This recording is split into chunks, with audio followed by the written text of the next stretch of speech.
Shabbat Shalom, nous sommes parashat Beshalach, c'est la parasha de l'Aman, c'est la parasha de l'enseignement à la personne, comment se conduire, comment surmonter la difficulté de ce qu'on appelle en français la parnassa. Vous savez que la parnassa inquiète plus les riches que les pauvres. Les riches prennent ça plutôt au sérieux, ils font de ça le plus important de leur vie, alors que le pauvre, il essaye de trouver d'autres occupations autres que la parnassa, parce que c'est là que ça n'y va pas, et il se suffit du peu que Hachem lui a donné. Vous savez qu'Akadosh Baruch Hu a fait une expérience seulement de 40 ans pour faire vivre les gens avec de la manne. Disent les Mefarshim que la manne, elle était du ciel, et l'eau était elle sortait de la terre. Or finalement, le derech du olam, c'est que l'eau descend d'en haut et le pain il sort d'en bas. Akadosh Baruch Hu, il a fait le contraire de derech eretz pour le montrer qu'on peut vivre contre la normale. La normale, c'est le pain qui pousse du parterre et finalement c'est l'eau qui descend d'en haut. Et là, c'est le contraire. Mais il y avait une feinte dans l'affaire, c'est qu'il fallait gérer les personnes au jour le jour. Akadosh Baruch Hu pouvait livrer des paquets hebdomadaires, des paquets pour 2 jours, mais c'était au jour le jour. Et qu'est-ce qui s'est passé? Celui qui travaillait énormément, le surplus ne servait à rien, il devenait des tolaïm, et celui qui ne ramassait pas assez, il en avait pour son compte. Finalement, Akadosh Baruch Hu, il a dit que c'est pas comme ça qu'il faut vivre, il faut travailler pour l'argent, il faut travailler pour la parnassa, et donc ça s'est terminé ce film de 40 ans. Mais il a dit qu'il faut prendre la manne et la garder en souvenir pour dire que les gens pouvaient vivre avec un manger de journalier, et on ne sait pas aujourd'hui, il n'y a ni congélateur ni frigidaire, il n'y a rien pour le lendemain. Chaque jour, il fallait s'occuper de son manger. Et finalement, pourquoi se souvenir? Et bien pour nous apprendre que finalement, voilà, que la personne, elle ne trime jamais pour la parnassa de manger. Aujourd'hui, en France comme en Israël, chacun trime comment il va manger quand il aura 140, 150 ans s'il y arrive. Personne ne trime qu'est-ce qu'il va manger le lendemain, ni la semaine prochaine. Et finalement, tout ce surplus, c'est ça qui amène tous les maux MAUX. C'est ça qui amène toutes les difficultés. C'est ça qui amène tout l'emportement de l'homme. C'est ça qui amène l'homme à investir toutes ses forces et toute sa santé. Et finalement, qui lui enlève l'envie et le plaisir de vivre au présent pour le futur. Finalement, la personne, elle vend tout son futur pour le présent. Et après, elle va pleurer qu'elle n'a profité ni au présent, ni au futur. C'est pour ça que la manne, Akadosh Baruch Hu l'a dit, il ne faut pas se soucier.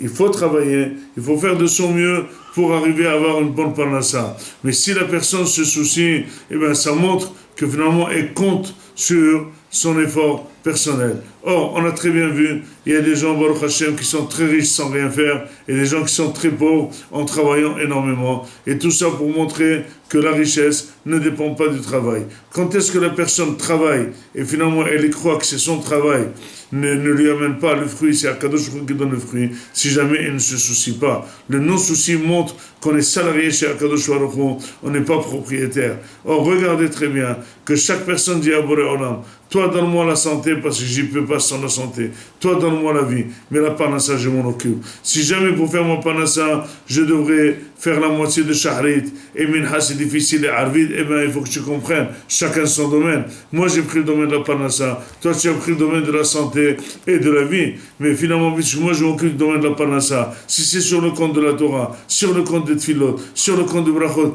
qu'est-ce que je paie? Je ne veux pas maintenant m'alourdir sur toi et te dire occupe-toi aussi de ma parnassa. Mais finalement, la parnassa, elle peut compter pour 1/1000 de ce qu'on appelle en français la santé, de ce qu'on appelle la vie. Et finalement, à quoi peut servir la vie, la parnassa, si jamais il n'y a pas de vie, il n'y a pas de santé. Donc il vaut mieux confier tout à Akadosh Baruch Hu.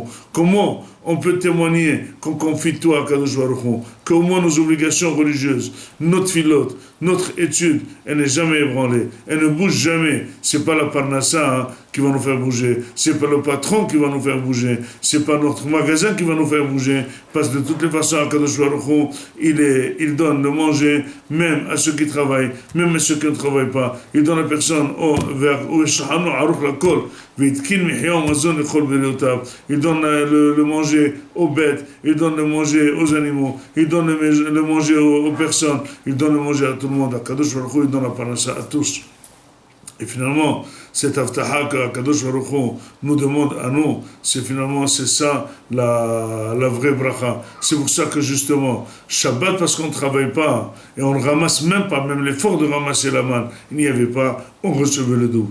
Pour dire justement, moins tu travailles, plus tu recevras. Laisse Kadosh Baruch Hu te gâter. Dit le proverbe en hébreu, que quand la personne se soucie, Hachem ne se soucie pas. Quand toi tu ne te soucies pas, eh bien Hachem se soucie. Regardez nos enfants, ceux qui sont vraiment, ils sont autonomes, on ne se soucie pas pour eux. Ceux qui ne sont pas autonomes, on se soucie énormément pour eux. Hakadosh Baruch Hu, c'est notre Père. Si jamais on veut se soucier, nous, de la parnassa, lui ne se soucie pas, il dit débrouille-toi. Mais si jamais nous on ne se soucie pas, il dit monsieur là c'est un insouciant, il faut bien s'occuper de lui, eh bien il va lui donner de la parnassa. Et nous, entre-temps, le fait d'être insoucieux, on est vraiment content, on est heureux, on a toutes les forces pour dire merci à Kadosh Baruch Hu, pour dire Modima à Kadosh Baruch Hu, pour lire des Teilim, pour étudier la Torah, et c'est ça l'enseignement de la manne. C'est pour ça qu'après la sortie d'Égypte, Kadosh Baruch Hu leur a fait l'exercice. Ne soyez pas bêtes, vous êtes sortis, mais bêtes avadim, maintenant soyez relax max,